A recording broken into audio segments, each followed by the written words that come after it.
All right, so the next poem in this collection is A Terrible Trade.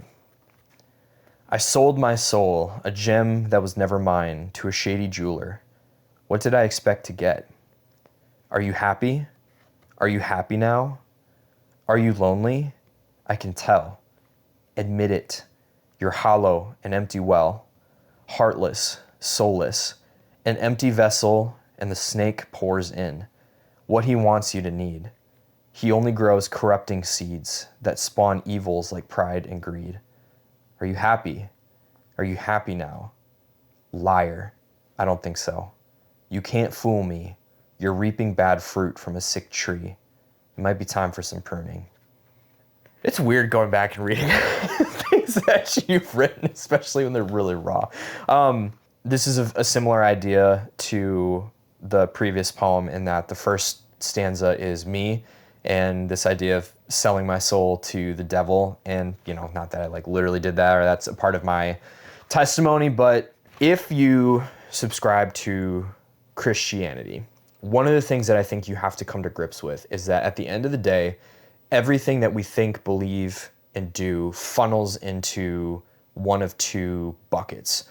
One is the bucket that is God-honoring, God-glorifying, and draws us closer to Yahweh. The other is the satanic bucket, which is not God-honoring, which is chasing our own desires, doing whatever we want, and causing damage along the way, and just pulls us away from God.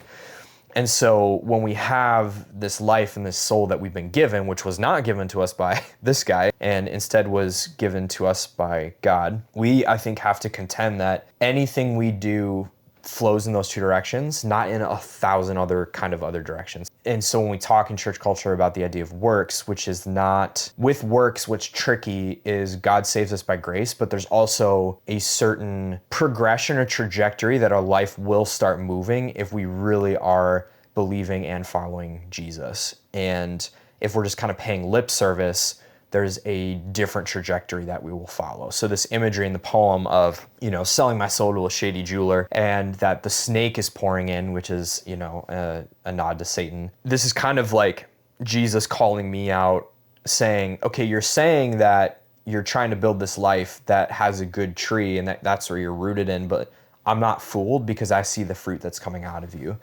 And again, this was another poem that when I wrote it and tried to put myself in God's shoes and Christ's shoes of how he would be challenging me, it's not that I wasn't saved writing this or thinking about what was causing me to write this poem, but there definitely was a reality where the fruit that I should have been producing was not being produced. And I was telling myself, I feel like I'm good. And, then you have this fictional version of Jesus' voice being like, nah, dude, I'm not fooled by that. I think it's time to, get some snips in. So that is A Terrible Trade. Hey everyone, thanks for listening to this poem from my book, My Fist Fight with Life. If you're interested in picking up a copy for yourself, you can do so on Amazon. Link will be in the description below. It is available in hard copy and paperback. Also, if you would like to send me any thoughts, questions, concerns, ideas for videos, or, based on the things that I've talked about or shared, things that you'd like to hear more about, feel free to send me an email at hello@seraphpunk.com. I'm pretty good at responding, so I try to respond really quickly. Thank you for taking the time to listen and engage with my art. I hope that it encourages you or someone that you know. And with that, I will see you in the next video.